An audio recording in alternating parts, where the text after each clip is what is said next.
I am Maggie Hansen, and on behalf of the CAAD board, I'd like to welcome everyone to today's CAAD forum. As you all know, the CAAD forum is an informal discussion about emerging ideas in design, and we are happy to have Ria Bravo today. I just wanted, before we get started, wanted to remind everyone that Tyler Swingle will be presenting on March 24th, and I believe that's in the West Mall building. So join us for our next CAAD forum as well. Ria Bravo is an assistant professor of interior design here at the University of Texas at Austin. She brings experience in interior and architectural design from working at Gensler and Morphosis. Her work explores and questions boundaries of space and politics between interiors and architecture. She is a Nashville native and completed her Bachelor of Science in Interior Design and a Master's of Architecture degree at the University of Tennessee in Knoxville. During her time at Knoxville, she contributed to research at the Institute for Smart Structures, and there partnered with Local Motors, a 3D printing car company, to expand the capabilities of their large-scale 3D printer. And one result of this was a 40-foot 3D printed sculpture that was put on display at their manufacturing facility and featured at the International Contemporary Furniture Fair, titled Form, Function, Disruption. That sounds awesome. And her current work builds on her graduate thesis, focused on blurring divisions between furniture, interiors, and architecture, and an interest in giving agency to the interior. She brings a distinct educational agenda that is informed by this research and seeks to dissolve the boundaries between interiors and architecture. Today, her talk is called Fertile Virtuality, and she writes in the intro, quote, examining the virtual nature of interiority, moving past literal VR translations of the built environment and exploring opportunities to engage virtual space in practice and in education can advance our conception of interiority and increase our agency as designers. Thank you so much for joining us. Thank you, Maggie. Okay, so let's get started, I guess. Hello, everyone. First, thank you to the Center for American Architecture and Design for creating a space where people can share research in progress. And thank you all for being here today, especially the Friday before we let out for spring break. So it's kind of tricky timing today. I really appreciate it. My name is Ria Bravo. I just joined the interior design department last fall. And today I'll be sharing some of my ongoing research, referencing two essays, one about virtual space related to interior design, and another that was just submitted as a book chapter in artificially intelligent architecture. That's being edited by Brian Kelly and Frank Jacobus. And so the two ideas that I'll talk about today and will guide the presentation is this idea of the virtual and the artificial. And through these lenses, we can find opportunity to expand our creative capacities and strengthen our understanding of interiority, and offer new modes of making and practice. And so I'm really considering these more as venues for research, learning, and not a means to an end. And so more concerned with the process rather than the end product. Both the virtual and the artificial provide venues for exploring interiority.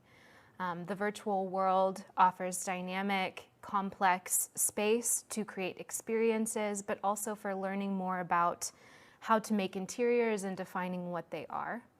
And artificial image making offers a new space for creation through the act of a synthetic collage, a reconstruction of existing material to provoke new meanings and understandings.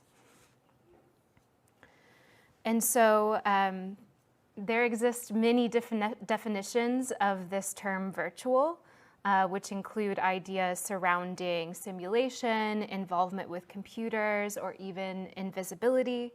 But ultimately, the virtual deals with space, time, and experience.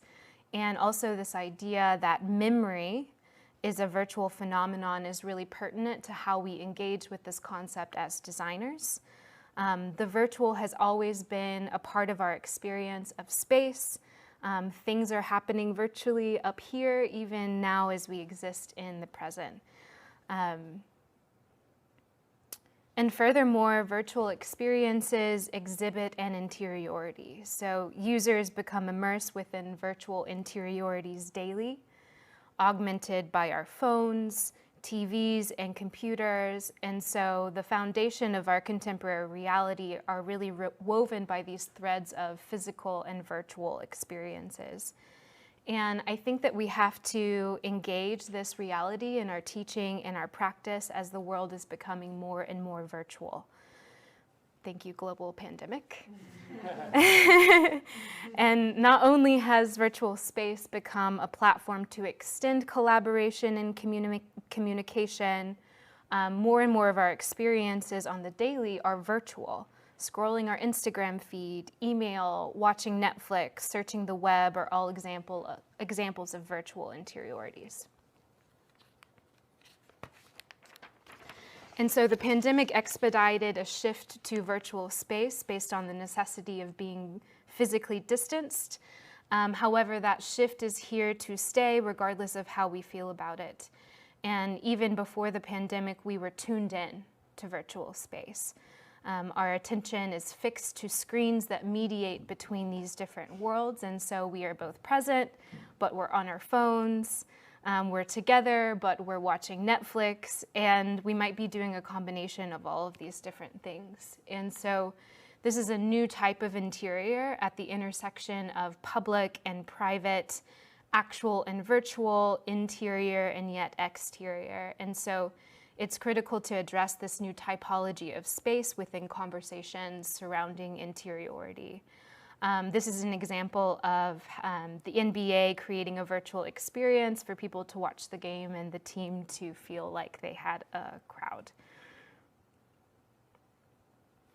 And so virtual experiences unite people around the globe, and this particular public interior at the Tomorrowland Digital Music Festival drew over 1 million paid viewers internationally, and all of the artists recorded their performance before the date, and that was then composed into this larger digital festival. And so simulated crowds clapped, sang, and cheered through the performances. And during the pandemic, this allowed people to experience community and simulate experiences that they might have had in the public from the comfort of their home. And these types of events continue to happen around the globe still today.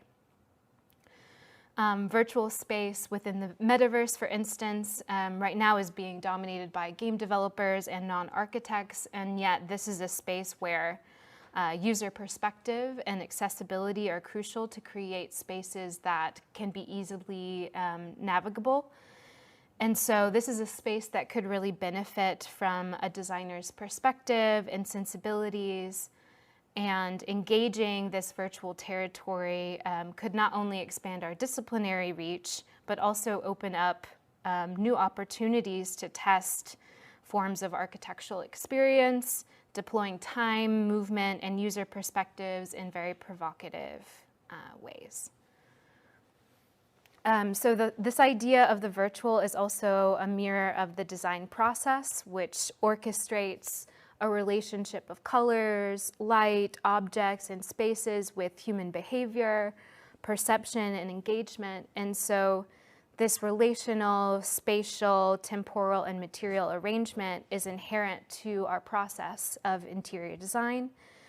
And so these all merge physical and virtual processes, spaces, and experience. As designers, we use digital tools to represent virtually space and experiences before they're built. And really our practice relies on this virtual creation, even drawing on a drafting board an imaginary representation of a building to an architectural scale is a virtual process. It's a simulation of the built environment. And so design as a process is inherently virtual in nature.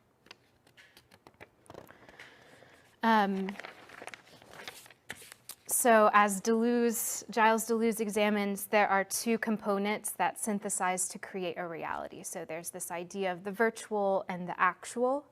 The actual is what exists objectively and presently. And this idea of the virtual and the actual combine to create our reality. And the important thing here is that memory is virtual. It's a series of images that depict an actual phenomenon. And so the virtual and the actual become entangled in our memories, which we always are retracing and reinterpreting. And so memories of past events, they haunt our present reality in a never-ending cycle of reciprocity. And we carry with us all of this memory baggage that we're really never free from. So for instance, if you're visiting a restaurant with your boyfriend or girlfriend, your new boyfriend or girlfriend, and that was a place you frequented with your ex, likely your experience is not going to be positive in that place, right? We carry with us all of this virtual memory baggage. And many of the non-restrictive identities of the interior are virtual in nature and can exist without defined boundaries. So any space that would induce nostalgia, for instance, they recall emotional memories, which is a virtual phenomenon to define the experience. So for instance, feeling protected or safe or nurtured might come from a memory association to colors, materials, or spatial conditions that you've collected from past experiences.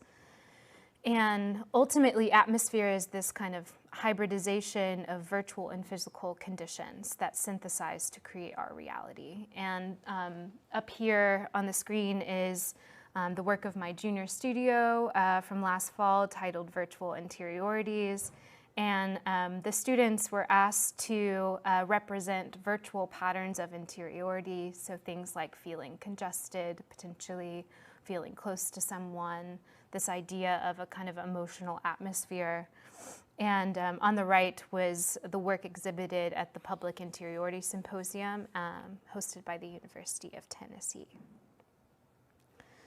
And so VR, virtual reality technology, has the capacity to investigate this relationship between virtual and physical spaces and experiences. Through our bodies, we experience virtual space, immerse within an atmosphere of visual and auditory phenomena, and we actually become more aware of our bodies when we wear VR apparatuses. We're kind of aware of the removal and redirection of our senses and also the vulnerability of our bodies. And so these digital materials intermingle with our eyes and our ears to construct our experience. So it's not removed from the body, it's rather tangible and physical. And so there's this misconception that there's a binary of physical and virtual experience. But rather these spaces exist with reciprocity and intermingling. And we don't transcend into virtual space. All experiences are hybrid, virtual, physical experiences. Engaging the body and the senses more tangibly is critical to move beyond the more literal approach of VR in current practice. So because we're liberated from the constraints of gravity, of sight, of construction budget, VR has the capacity to produce novel experiences that are not just literal translations of what can be built, but rather VR technology can engage other sensory experiences within simulations such as sound, smell, touch, all of the other senses. And this is the work of Elizabeth Albritton from my junior studio last fall, who was exploring how virtual and physical environments can coexist and intermingle. Another example from my studio last fall, where students were tasked with designing an NFT gallery which merges physical and virtual experiences. And this is the work of Iman Moharram, who designed a series of pavilions that integrated virtual elements, and her whole concept involved physically manifesting a kind of spectrum of intimacy, which is a virtual phenomenon within each pavilion. And so there are a lot of reasons for interior designers to engage with the virtual. So one reason might be some uncertainty surrounding the discipline of architecture and design's future. And it might lean toward strategically redefining the scope of what we do to encompass a kind of a wider array of services. And so the virtual realm offers fertile ground for interior designers to reclaim their authority in shaping future spaces, whether that's digital or physical. And expanding our capacities to practice in the virtual realm can increase our agency as a discipline, and the virtual world benefits from being designed by an expert that understands space, human behavior, light, and experience more sensitively than other professionals. And so interior designers should stake out new territory and become a part of shaping these virtual experiences. And so designers have this capacity to engage with the concept of virtuality in a lot of different ways. You know, that could be integrating VR experiences within physical environments, or even creating fully virtual non-physical environments. This understanding that reality is a synthesis of physical and virtual experiences informs the notion that interiority is a product of this reality, this hybrid reality. And VR technology has the capacity to broaden how we experience space and interiors, as long as we move past the inclination to use it to show only what can be built. And so engaging the virtual can expand opportunities for practice ultimately, and have agency in shaping the way people experience interiors. And so some considerations that I think are unique to designing within virtual space that I'm currently questioning, and perhaps I don't know the answer to, but I think are intriguing, are how can an experience of a virtual interior be shaped by time? What is the relationship to time, especially devoid of some of the kind of natural rhythms of the day? So for instance, sunlight. How does the integration of dynamic elements within virtual space affect experience?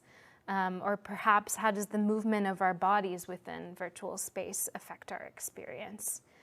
And how do you create an interior within boundless, undefined space? What sort of experiences within virtual space could evoke interior qualities? Or can we conceive of virtual space itself as an interior that we can become immersed within? And so in the same way that, you know, the virtual is fertile ground to explore ideas of interiority and modes of making and experiencing, the emergence of artificial intelligence is another venue of research and exploration that will have a huge consequence on our discipline and present opportunities to engage this as designers in practice.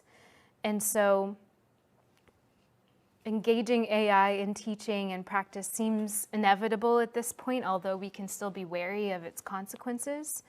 And if we look at the definition of artificial, we can actually determine that all architecture is artificial in the sense that it's produced by humans.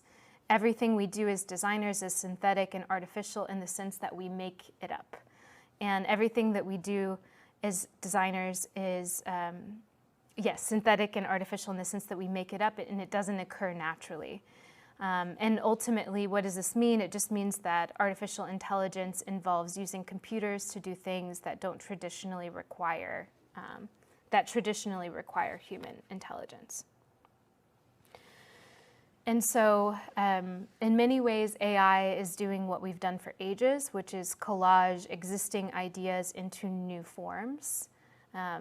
And everything is collage. Even pristine new buildings rely on past technical, theoretical, and intellectual foundations that have been laid before them. And multiplicities and complexities of material content amalgamate to form a collage, much like artificially generated imagery. And sorry. Collage was actually adopted by architecture and was first explored in the literary production of poetry. So it makes sense, it makes a lot of sense that prompt generation relies on language to birth an image, and in a sense that creative act has kind of come full circle in a way. And artificial architecture synthesizes existing data into new forms. So combining existing architectural DNA, new species of architecture are birthed by artificial intelligence. So this is not a new mode of creation, but a new venue to engage the act of collage.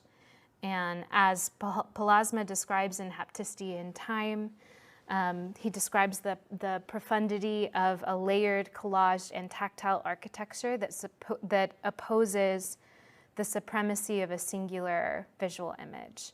He says, every artistic work, be it literary, musical, or visual, is bound to be a juxtaposition of images, emotions, and ambiances in order to construct an articulated and engaging spatio-temporal experience. Collage as a form of representation is highly feminine and sensuous. It allows us to experience a heightened sense of interiority, intimacy, temporality. The incompleteness and imperfections allow for more subjective experiences. So this encourages viewers' own interpretations and interactions. And although you can, with very careful prompt manipulation, create immaterial abstractness and flatness, formal purity, I think a more fascinating mode of representation is the artificial image that demonstrates the effects of time, of tactility, and human occupation.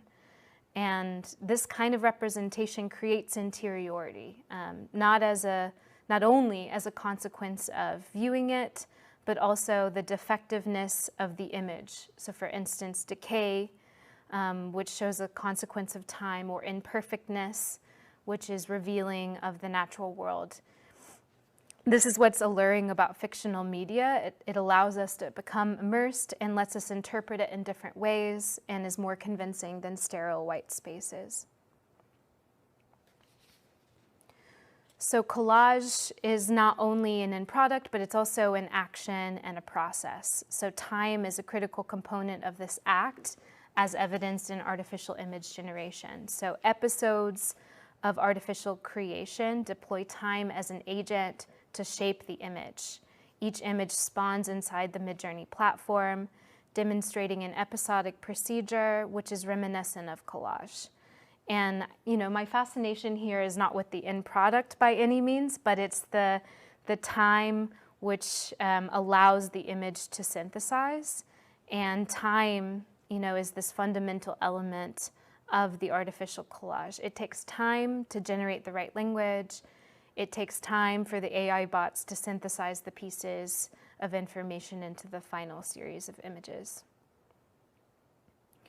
And so I think it's important to ask the right questions about authorship within this kind of artificial space, and find ways to leverage the power of artificial intelligence beyond the singular image. So how do we integrate AI into our practice and teaching? I think one way might be to start to consider AI as a starting point to kind of establish an idea.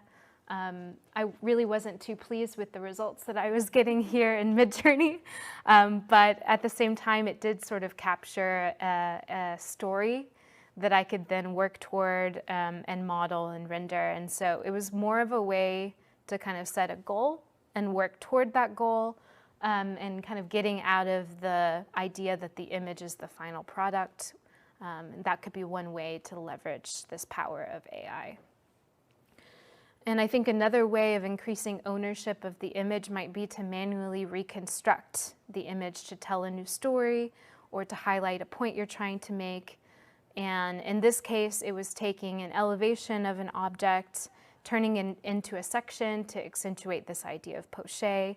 And so this example of manually reconstructing an object that was constructed artificially, sometimes or somehow, within this process, you sort of re-territorialize the image as your own, and have more control in how the image communicates an idea. And so this could be another example of how to take more ownership of the image and use it as a starting point.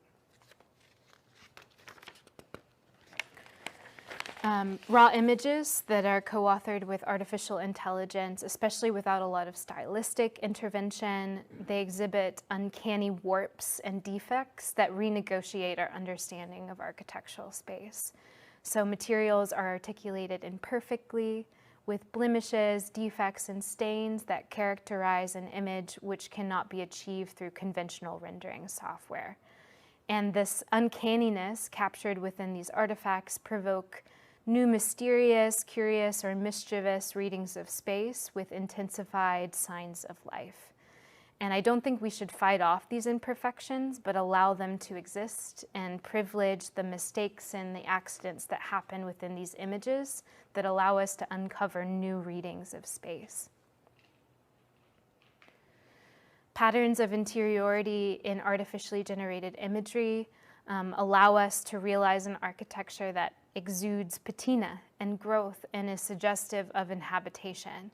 And this flavor of interiority emerges within intimate, human-centric, sensuous, and private demonstrations of fantastical architectural space. This representational technique creates fictional spaces that allow viewers to inhabit the image, becoming fully immersed within these imaginary spaces, much like absorbing into an imaginary tale. And this idea that you could program patina into an image, I think, is really fascinating and a huge opportunity for the way that we're representing spaces that we design to show that they're automatically lived in. Surrealists, they employ the automatic process in their work to do what they call tap into the subconscious mind, which they consider the source of all creative thinking. And prompt engineering with the machine model learning is really reminiscent of this surrealist procedure. It's automatic iteration with the subconscious mind, and then you use critical refinement with the conscious mind to engineer the prompt. And I think the other really important consideration here is that ideas that are not fully worked out have the opportunity to be nurtured by this collaboration. And so tapping into the unconscious allows the process of becoming an image to become interiorized, a collaboration that allows one to nurture their ideas until they grow and develop into fully fledged concepts. And through this exercise, our fantasies are revealed. Describing something into existence allows our subconscious thoughts and feelings to guide the creative process. And according to Thomas McCall, who was citing Jameson, surrealism has the power to pierce our stifling and mechanical habits of behavior. And so these misalignments of form and content, otherwise known as defamiliarization, the process through which the familiar becomes unfamiliar, restores a sense of life and curiosity. And like surrealism, artificially generated images can juxtapose content that appear in tension to provoke new understanding and experiences. So we're seeing things like furry buildings, chairs made out of candy corn, interiors sculpted from paper, and we've really never had the agency to explore so freely these discrepancies of content and form, which allow us to kind of break free of some of the concerns that define contemporary theory and practice, and ultimately bring dreams to life that we might have not had the courage to externalize. And so the relationship between surrealism and the unconscious and dreams have long been discussed, but I think a fascinating addition has been thrown into the conversation with the emergence of artificial neural networks. So neuroscientists such as Eric Hull proposed the concept of overfitting, which is the idea that a neural network stops becoming generalizable when it learns too much specific information, can actually apply to dream theories. And so ways you would counter this idea of overfitting would be to drop out information, warp or corrupt data, or feed the network its own outputs. And what's fascinating here is that Hull is proposing that dreams serve as the biological equivalent of counter-overfitting. So it's a kind of abstraction or generalization that takes place after the day's learning. And the goal in dreaming is not to enforce the day's memories, but rather to counteract the negative effects of their memorization. And so he describes this kind of balance. All learning is balance between specificity and generality. And he's an artsy guy. So he goes on to describe that the allure of fiction and art is that they artificially externalize dreams, which prevent the overfitting of our perceptions, representations, and conceptualizations of the world. And so it's through this dreamlike abstraction that artificial intelligence can produce fictional novelty, nurture our deepest architectural fantasies, and shake up our preconceptions surrounding architecture. And so I think what's really cool here is that we share in common with AI the foundations of deep learning. AI learns better when information is abstracted or generalized, or in other words, when the model is dreaming. And humans learn better when we don't just rely on the blueprint of our daily life, but also the abstraction of ideas, the warping of information, and the misalignments that emerge while we are also dreaming. And so what does this all mean? I think that the virtual and artificial can provide unique opportunities to explore interiority. And I think that virtual and artificial space can be lenses to uncover new truths about contemporary life and therefore interiority. And the focus so far for me hasn't really been on a specific piece of technology or a typology of space, or even a singular artificial image. But what's more fascinating is that the virtual and the artificial are really venues to investigate and learn more about what makes an interior an interior, and to test novel types of experiences in spatial designs. And so I hope to continue to test these ideas through making and integrating it into my teaching.